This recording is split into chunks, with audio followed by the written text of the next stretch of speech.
À l'approche de la fin d'une compétition continentale scrutée par tout un continent, les débats, les émotions et les prises de position s'intensifient, révélant parfois des tensions inattendues autour de l'organisation, de l'accueil et de l'image du pays hôte, au cœur de discussions passionnées et parfois explosives.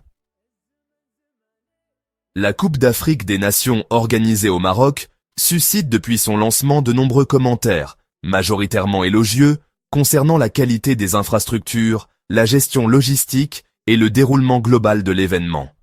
À quelques jours de la clôture officielle de cette édition, journalistes et observateurs présents sur place soulignent un succès remarquable, tandis que certains regards européens s'inquiètent déjà des conséquences possibles pour l'attribution future de rencontres du Mondial 2030 co-organisées avec le Portugal, l'Espagne et le Maroc. En Espagne, plusieurs médias multiplient ainsi les pressions afin que le stade Santiago Bernabéu obtienne l'honneur d'accueillir la finale. Dans ce contexte globalement positif, une déclaration a néanmoins créé une vive polémique. Le sélectionneur sud-africain, Hugo Broos, a publiquement exprimé son désaccord avec l'enthousiasme général, pointant du doigt une organisation qu'il juge inférieure à celle d'anciennes éditions. Il a évoqué un manque d'ambiance dans les stades et des difficultés logistiques, affirmant ne pas ressentir la même atmosphère observée auparavant en Côte d'Ivoire ou au Gabon. Il a également relaté une expérience chaotique vécue par sa famille avant un match, évoquant des accès bloqués et une forte présence policière, empêchant toute circulation fluide.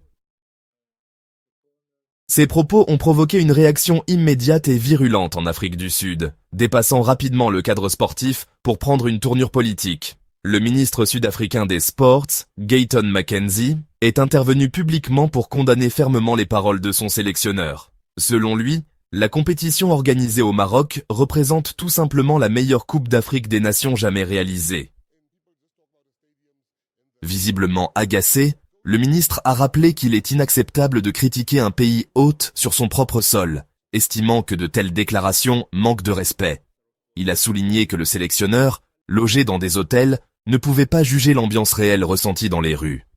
Présent lors de l'élimination des Bafana Bafana face au Cameroun en 8e de finale, sur un score d'1-2, il a tenu à présenter des excuses officielles au peuple marocain.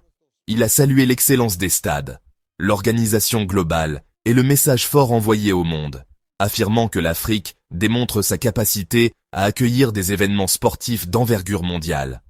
Le message, clair et assumé, a résonné bien au-delà des frontières.